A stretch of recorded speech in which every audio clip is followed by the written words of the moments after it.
Michigan standout defensive lineman Hutchinson had season-ending ankle surgery last week.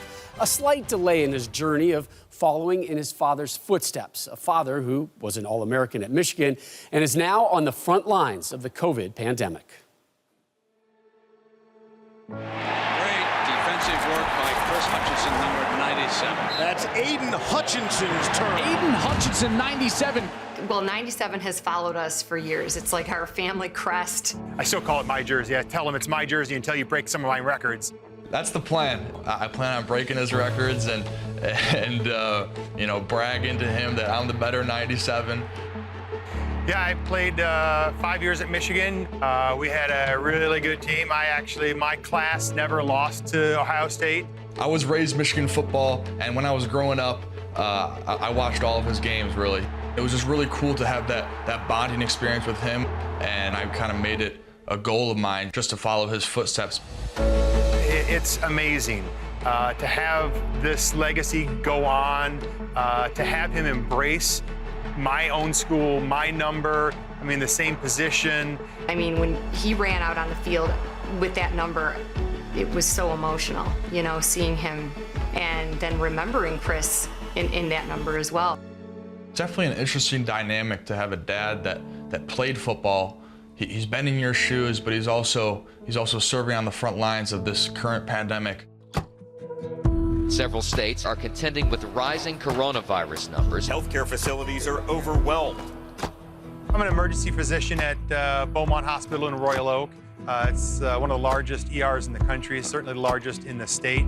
And when COVID first hit in March and April, for whatever reason, we were one of the epicenters. We were on the verge of being overwhelmed.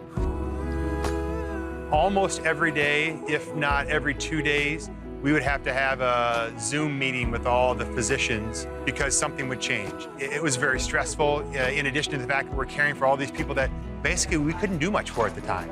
We would see them upstairs, and then hours later, we'd hear overhead that there was a code call in that room, and it was demoralizing. So that just kept beating our morale, and it was like, when is this going to end? So I will do my best today for tomorrow. Some days he would come home and you could tell he was tired, and he'd tell us that he was tired, which was pretty abnormal for him. He was working like almost every day, 10-hour shifts. I think he was seeing like 20 to 30 COVID patients a day, like fully symptomatic.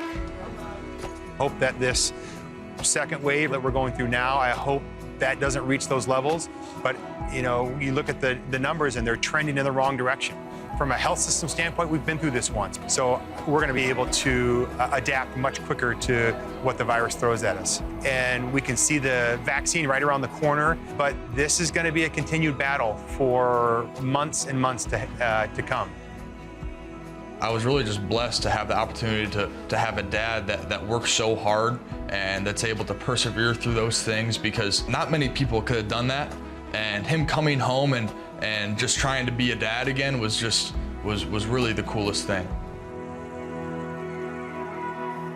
And our sincere thanks to the work put in by Dr. Hutchinson and his peers. Aiden, heal quickly. Can't wait to see you back on the field.